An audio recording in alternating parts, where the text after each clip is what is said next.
wabarakatuh. Jadi saya akan mempresentasikan bab 5 yang bertema peradilan Islam. Tujuan pembelajaran. Dalam pembelajaran ini kita akan menghayati ketentuan Islam tentang peradilan. Kita akan menganalisis sikap adil dan patuh pada hukum sebagai implementasi dari pengetahuan tentang peradilan Islam.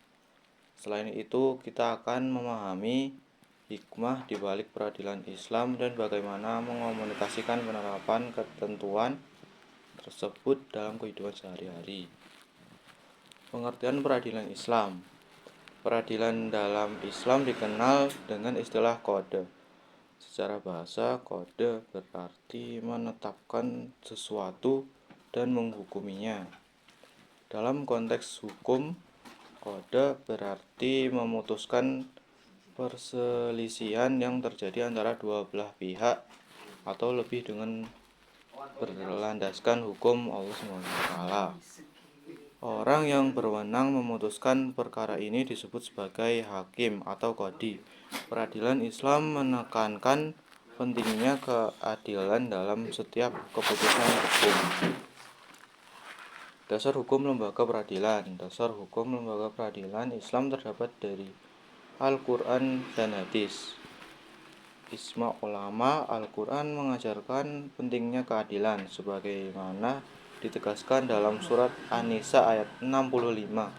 Selain itu, hadis dan ijma ulama juga menjadi rujukan utama dalam pembentukan lembaga peradilan Islam. Rukun peradilan.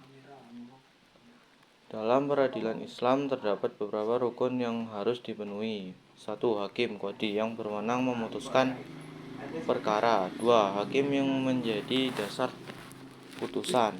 3. Al-mahkum bih, yaitu perkara yang diputuskan.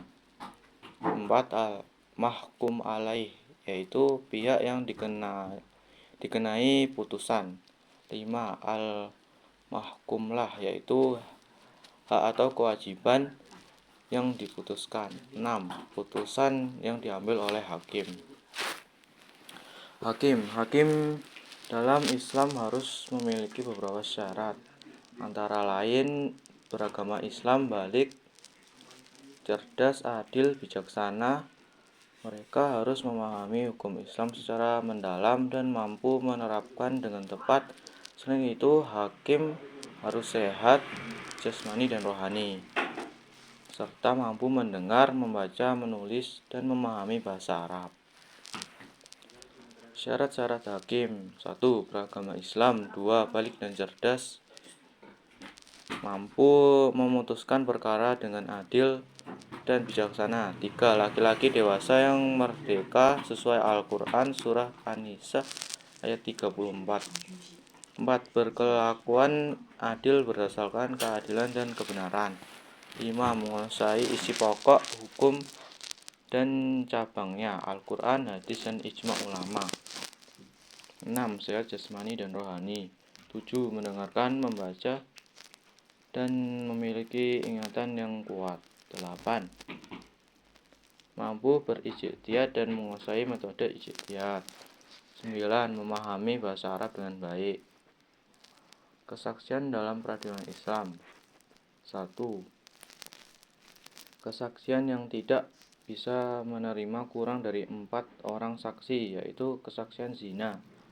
2. Kesaksian yang bisa diterima dengan 2 orang saksi, yaitu semua hukuman had kecuali zina.